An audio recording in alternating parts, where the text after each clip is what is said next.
স্নেহের শিক্ষার্থীরা, আসসালামু আলাইকুম। কেমন আছো তোমরা? আশা করি পরিবারের সবাইকে নিয়ে ভালো আছো। আমি মোসাম্মদ মেরিয়া খাতুন, সহকারী শিক্ষক, সাভার ক্যান্টনমেন্ট বোর্ড, বালক উচ্চ বিদ্যালয়। আজকে আমি আলোচনা করতে যাচ্ছি সপ্তম শ্রেণী বাংলা প্রথম পত্র বিষয়ে কুলিমজুর কবিতা।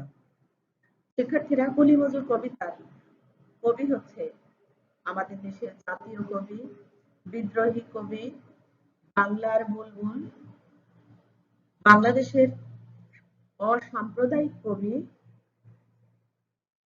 কাজী নজরুল ইসলাম, যার ছোটবেলার নাম ছিল দুখু মিয়া, যাকে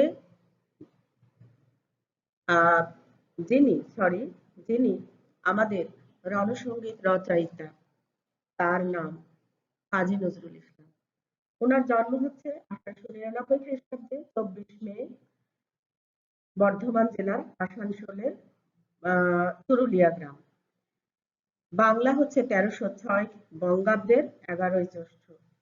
মৃত্যুবরণ করেন 1976 খ্রিস্টাব্দের 29 আগস্ট, 1383 বঙ্গাব্দের 12 ভাদ্র ঢাকায়। অন্যায়, শোষণ ও নির্যাতনের বিরুদ্ধে বিদ্রোহ, বিপ্লব ও দেশপ্রেমের উদ্দীপনাময় কবিতা লিখে বাংলার জনমনে যিনি বিদ্রোহী কবি হিসেবে নন্দিত আসন পেয়েছেন, তিনি হচ্ছেন কবি কাজী নজরুল ইসলাম। বহু বিচিত্র এবং বিস্ময়কর তার জীবন। ছেলেবেলায় নেটোর দলে গান করেছেন, রুটির দোকানের কারিগর হয়েছেন, সেনাবাহিনীর হাবিলদার হয়ে যুদ্ধে যোগ দিয়েছেন, ব্রিটিশ রাজের বিরুদ্ধে রাজদ্রোহের অপরাধে কারাবরণ করেছেন। তিনি পত্রিকাও সম্পাদনা করেছেন। কবিতা, গল্প, উপন্যাস, নাটক, প্রবন্ধ, সঙ্গীত প্রভৃতি ক্ষেত্রে তিনি উল্লেখযোগ্য অবদান রেখেছেন। এমনকি তিনি অভিনয় করেছেন। তিনি যে শুধু বড়দের জন্য লিখেছেন তা নয়, ছোটদের জন্য তার কাব্যগ্রন্থ হচ্ছে ঝিঙ্গে ফুল, সঞ্চয়ন, পিলে পটকা, ঘুম জাগানো পাখি, ঘুম পাড়ানি মাসি পিসি এবং নাটক হচ্ছে পুতুলের বিয়ে। শিক্ষার্থীরা, আজকের যে কবিতা তার নাম কুলি মজুর। কবিতার টাইটেল শুনেই তোমরা মনে করছো যে এটি একেবারে নিচু স্তর ঠিক বলা যায় না, তবে শ্রমজীবী মানুষের কথা এখানে বলা হয়েছে। অর্থাৎ কুলি মজুর মানে যারা খেটে খায়, যারা কাজ করে খায়। তো কুলি মজুর কবিতায় কাজী নজরুল ইসলাম কুলি মজুর তথা শ্রমজীবী মানুষের কথা আলোচনা করেছেন, তাদেরকে নিয়ে কবিতা লিখেছেন, তাদের কষ্ট পেয়েছেন এবং তাদের মতো শ্রমজীবী মানুষেরাই যে মানব সভ্যতা দিনে দিনে গড়ে তুলেছে, তাদের শ্রমে ঘামে যে মোটর গাড়ি, জাহাজ, রেলগাড়ি, বড় বড় প্রাসাদ, কলকারখানা চলছে, এটি উনি বোঝাতে চেয়েছেন। আর এগুলো এদেরকে শোষণ করেই কিন্তু ধনী শ্রেণী আরো ধনী হয়েছে। কিন্তু এই কুলি মজুরেরাই আবার সবচাইতে বঞ্চিত এবং উপেক্ষিত। এক শ্রেণীর হৃদয়হীন স্বার্থান্ধ মানুষ এদের শ্রমের বিনিময়ে পাওয়া বৃত্তি সম্পদের সবটুকুই ভোগ করছে, অথচ এদের তারা মানুষ হিসাবে গণ্য করতে চায় না। শিক্ষার্থীরা, এবার দেখে নিব কুলি মজুর কবিতা আমরা আবৃত্তি করে। দেখিনু সেদিন রেলে কুলি বলে এক বাবু সাব তারে ঠেলে দিলে নিচে ফেলে, চোখ ফেটে এলো জল, এমনি করে কি জগৎ জুড়িয়া মার খাবে দুর্বল। কবি নিজেই এখানে বলছে যে আমি সেদিন রেলে, মানে তোমরা যাকে ইংরেজিতে ট্রেন বলো বা আমরা ট্রেন বলি, সেই ট্রেনে কবি একদিন দেখছে যে এক বাবু অর্থাৎ এক ভদ্রলোক একজন কুলিকে তার পাশে বসেছে বলে তাকে ঠেলা দিয়ে নিচে ফেলে দিল। তাতে কবির খারাপ লাগছে, তার চোখ ফেটে জল এসছে, আর তার কাছে মনে হয়েছে যে এমনি করে কি যারা দুর্বল অসহায় তারা কি মার খাবে? যে দধিচিদের হাত দিয়ে ওই বাষ্প সকট চলে, বাবু সাহেব এসে চড়িল তাহাতে, কুলিরা পড়িল তলে। বেতন দিয়া তো, চুপ রও, যত মিথ্যাবাদীর দল। কত পাই দিয়ে কুলিদের তুই কত ক্রোর পেলি বল। রাজপথে তব চলিছে মটর, সাগরে জাহাজ চলে, রেলপথে চলে বাষ্প শকট, দেশ ছেয়ে গেল বলে। বলতো, এসব কাহাদের দান? তোমার অট্টালিকা কার খুনে রাঙা? খুলি খুলে দেখো, প্রতি ইটে আছে লিখা। তুমি জানো না কো, কিন্তু পথের প্রতি ধূলিকণা জানে। ওই পথ, ওই জাহাজ, শকট, অট্টালিকার মানে। কবি এখানে বলছে যে দধিচি ধার দিয়ে ওই বাষ্প শকট চলে। অর্থাৎ দধিচি হচ্ছে হিন্দু ধর্মের একজন মুনি ঋষি। হ্যাঁ, তো উনি এক সময় যারা অসৎ এবং যারা আহ,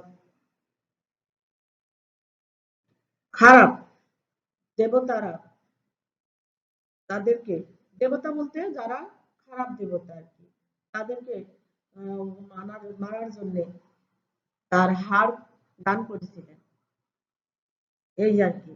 তো এই কবিতায় আসলে দধিচির মতো কুলি মজুরদের সাথে তুলনা করছে, কেননা তারাও কিন্তু তাদের নিজের শরীরের ঘাম, শরীরের শক্তি সব এই কাজে বিনিময় করে।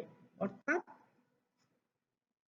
এই অট্টালিকা, এই সভ্যতা, এই মোটর জাহাজ যাই করুক না কেন, যত বড় প্রাসাদী নির্মাণ হোক না কেন, কুলি মজুররাই কিন্তু এগুলা করে থাকে।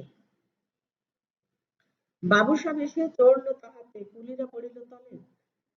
তো তখন বলছে যে একজন ভদ্রলোক এসে এসে ট্রেনে উঠলো, আপনার পাশে একটু জায়গা হলো না, কিন্তু তারাও তো কাজ করে। বলছে বেতন দিয়েছো? তোমরা কি ওদের উপযুক্ত বেতন দিয়েছো? উপযুক্ত টাকা দিয়েছো? তোমরা মিথ্যাবাদী। বলছে যে তোমরা কত ক্রোড় দিয়ে এই কুলিদেরকে কিনে নিয়েছো, কত পাই দিয়েছো। পাই হচ্ছে একরকম মুদ্রা, অর্থাৎ মুদ্রার সর্বছোট মুদ্রার একক বিশেষ। বলছে তুমি এদেরকে নিয়ে কত দিয়ে কিনেছো? তোমাদের যে মোটর জাহাজ চলছে, রেলপথ, রেলপথে যে বাষ্প শকট অর্থাৎ রেলগাড়ি চলছে, সব কারা বানাইছে? আমি তুমি ভদ্রলোকেরা? আসলে না, আসলে এই গরিবেরাই এগুলোকে তৈরি করছে, শ্রমজীবী মানুষেরাই এগুলোকে তৈরি করেছে, এগুলো তাদের কাজ। তোমরা কিন্তু তাদেরকে সেই সঠিক বেতনটাও দেওনি, মূল্যায়নও করনি।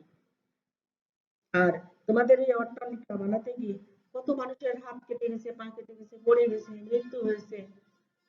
তাদের যে রক্ত, এখানে হচ্ছে কার খুনে রাঙা, অর্থাৎ তাদের রক্তে রাঙা হয়েছে। থলি খুলে দেখো, তোমার চোখে যে পর্দা পড়েছে, তুমি যে দেখতে পাচ্ছ না, অন্ধ হয়ে গেছো, সেটা তুমি খুলে দেখো। তো প্রত্যেকটা ইট সিমেন্ট যখন তারা সাজাইছে, কষ্ট করে তারা নিয়ে বড় বড় প্রাসাদে উঠেছে, রোদে পুড়ে জলে ভিজে, তাদের এই প্রতিটি ইটের ফাঁকে ফাঁকে কষ্টের কথা লেখা আছে। আমি জানি, কবি বলছে যে আমি জানি তোমরা জানো না, কিন্তু যে মাটির উপর দিয়ে, যে ধূলিকণার উপর দিয়ে তোমরা হেঁটে চলেছো বা তারা এই কাজগুলো করছে, তারা সাক্ষী, তারা কখনোই মিথ্যা বলবে না। আর এই যে পথ, অর্থাৎ এই রাজপথ, পিচ ঢালা রাজপথকে বলা হয়েছে, জাহাজ, নদী বা আকাশপথে যে চলে, শকট অর্থাৎ গাড়ি, অর্থাৎ রেলগাড়ি। তৎকালীন শিক্ষার্থীরা তৎকালীন রেলগাড়ি উম, বাষ্প দিয়ে চলতো, অর্থাৎ কয়লার আগুনে আহ, পানি বাষ্প করে সেভাবেই রেলগাড়ি চালানো হতো। এখন যে তেলের মাধ্যমে চলে ইঞ্জিন, তখন কিন্তু এটা ছিল না। আর অট্টালিকা অর্থাৎ বড় বড় প্রাসাদ। আসিতেছে শুভ দিন, দিনে দিনে বহু বাড়ি আছে দেনা, শুধিতে হইবে ঋণ।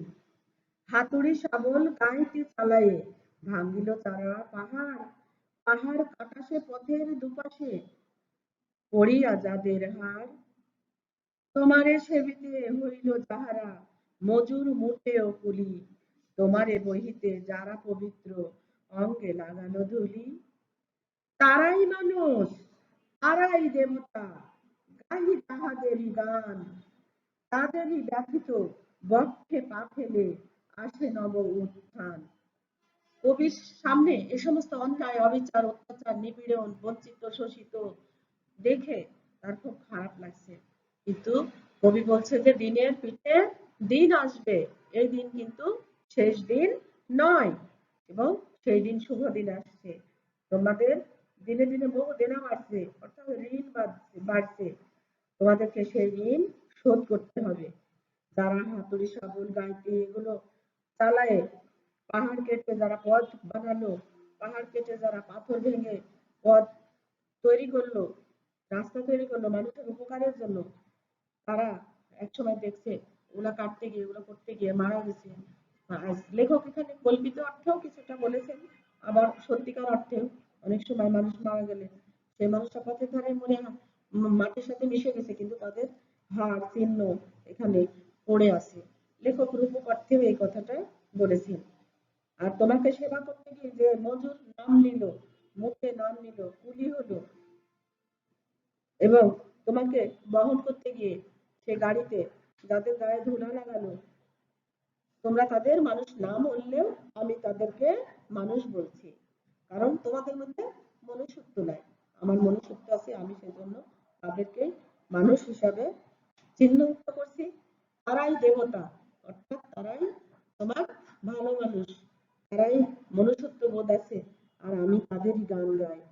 তাদেরই ব্যথিত বক্ষে পা ফেলে আসে নবোত্থান। তোমরা চিন্তা করো না, ধৈর্য ধরো, তাদের এই ব্যথিত বুকের উপর পা দিয়েই কিন্তু নতুন নতুন উত্থান আসবে। শিক্ষার্থীরা, এতক্ষণ আমি তোমাদের একটি আবৃত্তি এবং গদ্যাকারে বললাম, এখন একটু শব্দার্থ বলে নেই। দধিচি ভারতীয় পুরাণে উল্লেখিত একজন ত্যাগী, ত্যাগী মুনি। এই কবিতায় শ্রমজীবী কুলি মজুরদের দধিচি মুনির সাথে তুলনা করা হয়েছে। যে শ্রমজীবী মানুষেরা সভ্যতার বিস্তারে শ্রম দিয়ে সাহায্য করেছেন, তারাই আজ অবহেলিত। তাদের শ্রমের উপর ভর করে যারা ধনী হয়েছেন, তারাই সুবিধাভোগী। তাই কবি দুঃখ করে ত্যাগী দধিচির সাথে ত্যাগী কুলি মজুরের তুলনা করেছেন। বাস্তু শকট মানে গাড়ি, অর্থাৎ শকট মানে গাড়ি, এখানে রেলগাড়িকে বলা হয়েছে। পাই মুদ্রার একক বিশেষ, এখানে পাই বলতে কুলি মজুরদের স্বল্পতা বোঝানো হয়েছে। ক্রোধ, কোটি, কুলি, চোখের উপর ঢাকনি। গরুকে যখন ঘানিতে জোড়া হতো, তখন তার চোখে ঢাকনি পরানো হতো, ওই ঢাকনির নামই কুলি। অট্টালিকা, প্রাসাদ, সুউচ্চ দালান বা ইমারত, দিনে দিনে বহু বাড়ি আছে দেনা। অতীতকাল থেকে মানব সভ্যতার শ্রমজীবী মানুষদের অবদানে অগ্রসর হয়েছে, কিন্তু প্রতিদানে তারা পেয়েছেন অল্পই। শাবল, লোহার তৈরি মাটি খোঁড়া হাতিয়ার। গাইতি, পাথর, ইট প্রভৃতি দ্বারা নির্মিত কঠিন স্থান খোঁড়ার জন্য লাঙলের আকারে দুমুখ কুড়াল। বক্ষে মানে বুকে। নব উত্থান মানে কোনো ভালো কাজের জন্য নতুন করে উদ্যোগী হওয়া। শিক্ষার্থীরা, আজকের পাঠের উদ্দেশ্য হচ্ছে বিভিন্ন পেশার শ্রমজীবী মানুষের প্রতি শ্রদ্ধাবোধ জাগ্রত করা। শিক্ষার্থীরা, এবার জেনে নেব এই কবিতা বহু নির্বাচনী অথবা জ্ঞানমূলক প্রশ্ন যাই বলো না কেন। কবি কাজী নজরুল ইসলাম কত সালে এবং কোথায় জন্মগ্রহণ করেন? কবি কাজী নজরুল ইসলাম 1899 খ্রিস্টাব্দে বর্ধমান জেলার আসানসোল মহকুমা চুরুলিয়া গ্রামে জন্মগ্রহণ করেন। আমাদের দেশের জাতীয় কবি ও রণসঙ্গীত রচয়িতা কে? কাজী নজরুল ইসলাম। বাংলার অসাম্প্রদায়িক কবি কে? কাজী নজরুল ইসলাম। কাজী নজরুল ইসলামের ছোটবেলার নাম কি? দুঃখু মিয়া। তিনি কত সালে ও কোথায় মৃত্যুবরণ করেন? তিনি 1976 খ্রিস্টাব্দে 29 আগস্ট ঢাকায় মৃত্যুবরণ করেন। কুলি মজুর কবিতার উৎস কি? কুলি মজুর কবিতার উৎস সাম্যবাদী কাব্যগ্রন্থ। এটি পাঠের উদ্দেশ্য কি? বিভিন্ন পেশার শ্রমজীবী মানুষের প্রতি শ্রদ্ধাবোধ জাগ্রত করা। পাই শব্দের অর্থ কি? এটি মুদ্রার একক বিশেষ। নবোত্থান শব্দের অর্থ কি? ভালো কাজের জন্য নতুন করে উদ্যোগী হওয়া। কুলি মজুর কবিতায় কবি কাদের জয়গান গেয়েছেন? মানুষের জয়গান গেয়েছেন। বাস্তু শকট মানে রেলগাড়ি। শাবল ও গাইতি শব্দের অর্থ কি? শাবল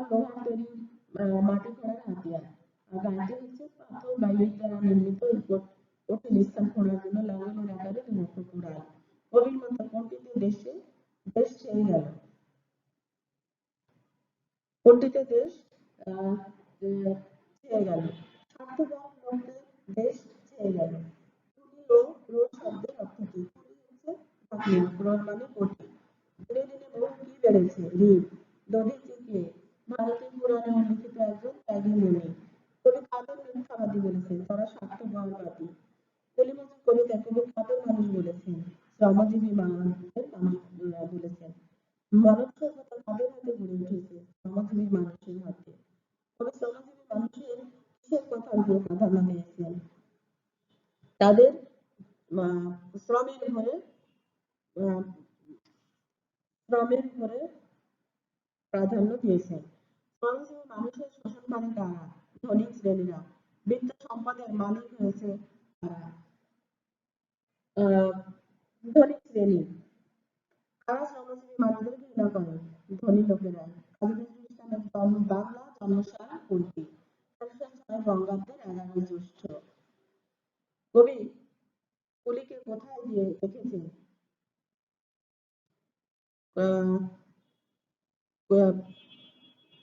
কবি কুলিকে কোথায় দেখেছেন? রেলে। গলিতে কে ঠেলে ফেলে দেয়? একজন ভদ্রলোক, বাবুসাব। কার চোখে জল এলো? লেখকের। বেতন দিয়েছ কে এবং কাকে প্রশ্ন করে? লেখক স্বার্থপরবাদী বাবুসাবদেরকে। পথ, জাহাজ, সংকট, অট্টালিকার মানে কে জানে? পথের ধূলিকণা। কবির মতে কাকে ঋণ শোধ করতে হবে? ধনী শ্রেণী এবং সমাজের যারা বিত্তশালী। কি দিয়ে পাহাড় ভাঙা হয়? বালতি দিয়ে। সরি, না ঠিক আছে, সরি নয়। গায়ত্রী শব্দের অর্থ কি দিয়ে পাহাড় ভাঙা হয়? গায়ত্রী দিয়ে এবং লোহার সাবল দিয়ে। কবি কাদের অঙ্গকে পবিত্র বলেছেন? শ্রমজীবী মানুষের অঙ্গকে। কাদের এবং কোথায় পা পেলে নব উত্থান আসে? শ্রমজীবী মানুষদের বুকের উপর পা পেলে নব উত্থান আসে। কুলিমুখীর কবিতায় কবি কোনটি ফুটিয়ে তুলেছেন? শ্রমজীবী বঞ্চিত মানুষের অধিকার। কবি কাজী নজরুল ইসলামের কয়েকটি গ্রন্থের পরিচয় দাও। কয়েকটি গ্রন্থ হচ্ছে ঝিঙে ফুল, সঞ্চয়ন, পিলি পটকা, ঘুম জাগানো পাখি, ঘুম পাড়ানি মাসি পিসি এবং নাটক পুতুলের বিয়ে। কবি শ্রমজীবীদের জয়গান করেছেন কেন? কারণ তারাই আসল মানুষ, তারাই প্রকৃত মানুষ, তাদের কোনো মনুষ্যত্ব নেই, তারা মানুষ নয়।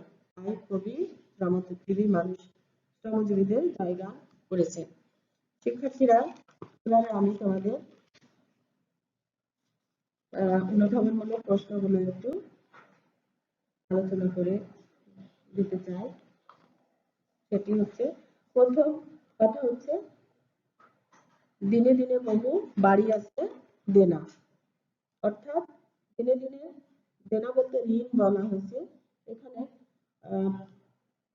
যারা সমাজের বিত্তশালী মানুষ, তারা যে শ্রমজীবী মানুষকে ঠকিয়ে সম্পদ এবং বৈভব অনেক কিছুর মালিক হয়েছে, তাদের এই শ্রমজীবী মানুষের কাছে অনেক ঋণ হয়েছে এবং তারা তাদেরকে উপযুক্ত মূল্যায়ন না করায় বা উপযুক্ত মূল্য না দেওয়ায় তাদের যে ঋণ হয়েছে সেটি শোধ দিতে হইবে।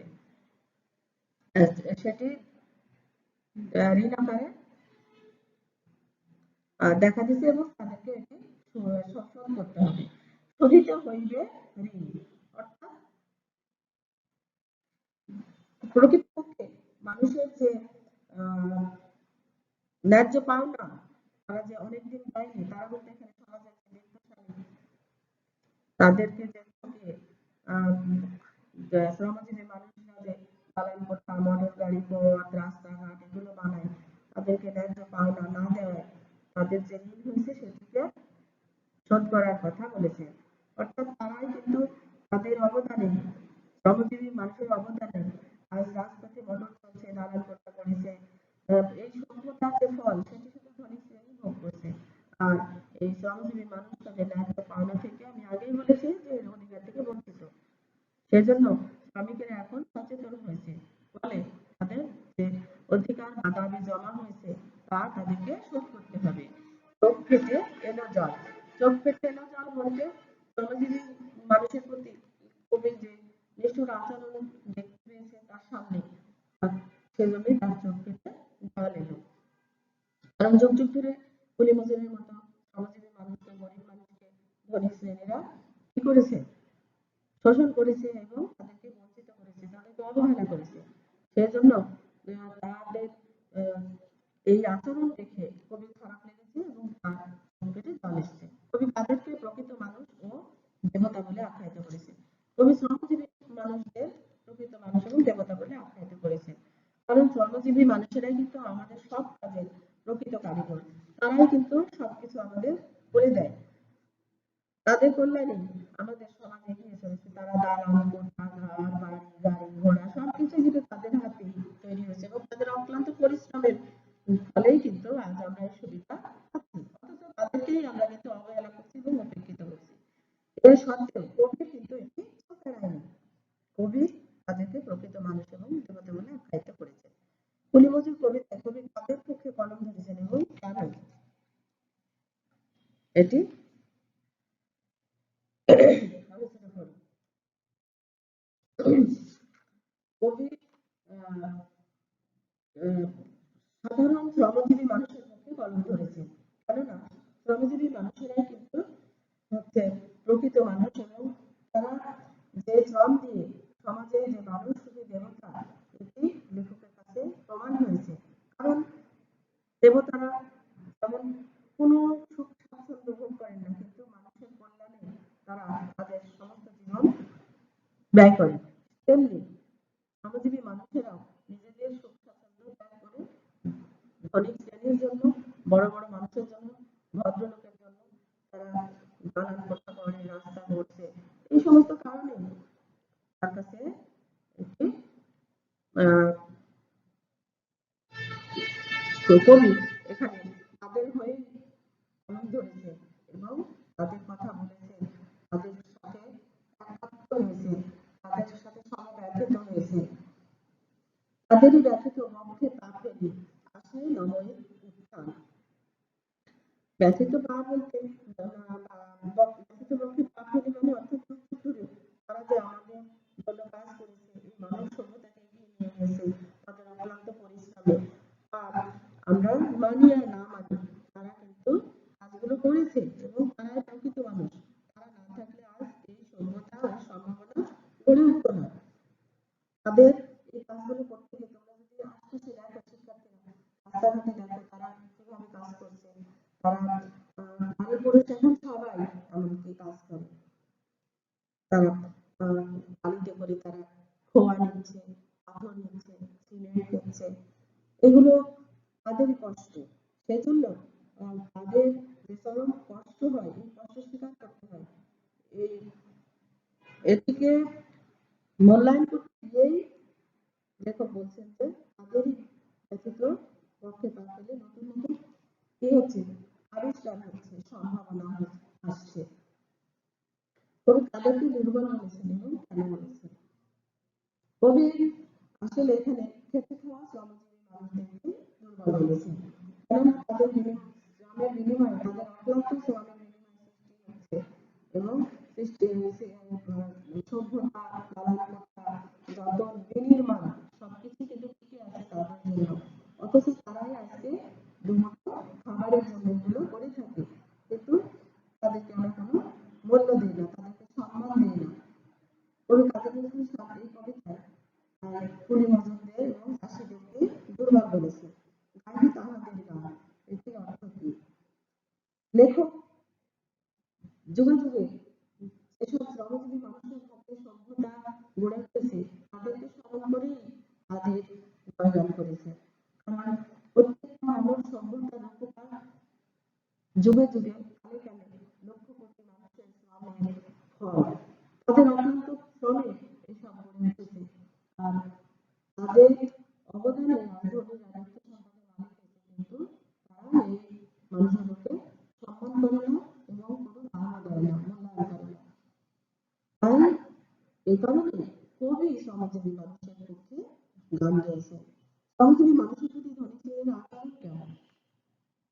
শ্রমজীবী মানুষের প্রতি ধনী শ্রেণীর আচরণ খুবই খারাপ, খুবই নিষ্ঠুর।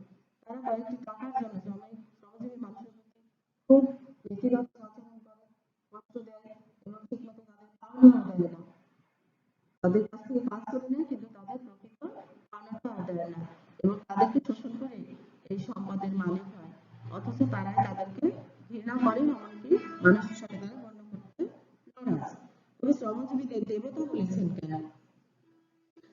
কারণ মানুষরূপী দেবতাই হচ্ছে শ্রমজীবী মানুষ। দেবতার কাজ হচ্ছে গড়া, দেবতার কাজ হচ্ছে নিজের সুখ ত্যাগ করে মানুষের জন্য শুদ্ধ মুখের ব্যবস্থা করা। তেমনি শ্রমজীবী মানুষও নিজের সুখ-স্বাচ্ছন্দ্যের কথা না ভেবে নানান কলকারখানা, যানবাহন এগুলো গড়ে তোলে। তারা যদি আজ এই কষ্ট করে কাজগুলো না করতো, আমরা আজ এই সুখের মুখ দেখতে পেতাম না। তাই কবি মানুষরূপী দেবতা বলেছেন তাদেরকে। আসিতেছে 16 দিন বলতে কবি কি বুঝিয়েছেন? মানুষের যখন চরম অত্যাচার, চরম নিপীড়ন, উৎপীড়ন, নির্যাতন এগুলো বেশি হয়ে যায়, তখন কিন্তু তার দিকে একটি অপোজিটে শুভ দিন আসে, একটি ভালো কিছু চলে আসে। তাই কবি এখানে আশা করেছেন যে মানুষের অধিকার পাওয়া উচিত এবং পাবেই মানুষ। তাই কবি বিশ্বাস করেন যে শ্রমজীবী মানুষের উপর যে এই নির্যাতন, অবিচার, নিপীড়ন চলছে তা একদিন শুধরাতে হবে, একদিন শোধ করতে হবে এই ধনী শ্রেণীকে। সেই দিনে আর দেরি নেই, তিনি বদলে গেছেন, এই বদলের পালা শুরু হয়েছে। যারা লাঞ্ছিত বঞ্চিত তারা এখন জানতে শুরু করছে, তারা প্রতিবাদ করতে শিখেছে। আর তাদের সমস্ত হিসাব এখন অত্যাচারকে অচিরে হিসাব নিকেশের পালা চুকিয়ে দিতে হবে এবং মানুষ একদিন ঠিকই মুক্তি পাবে। শিক্ষার্থীরা মোটামুটি শেষ। আমি এখন তোমাদের যেটি বলতে চাই সেটি হচ্ছে যে এখানে একটি অনুশীলনীর প্রশ্ন আছে, সৃজনশীল। তোমরা এই প্রশ্ন এবং এই অনুধাবন প্রশ্ন আমার চেয়ে আরো ভালো করে পড়বে এবং তোমরা একটি তোমাদের যে আগেই বলেছি পড়ানোর সময় আলাদা খাতায় নোট করবে। বিশেষ করে সৃজনশীল প্রশ্ন তোমরা অবশ্যই নোট করবে। ইনশাআল্লাহ খুব শিগগিরই আমাদের স্কুল খুলে যাওয়ার সম্ভাবনা। আল্লাহ চাহে তো তোমাদের এই খাতাগুলো আমরা স্কুল খুলে দিলেই দেখব এবং আমাদের সাথে আবার হয়তো দেখা হবে ইনশাআল্লাহ। সবাই ভালো থেকো, ধন্যবাদ।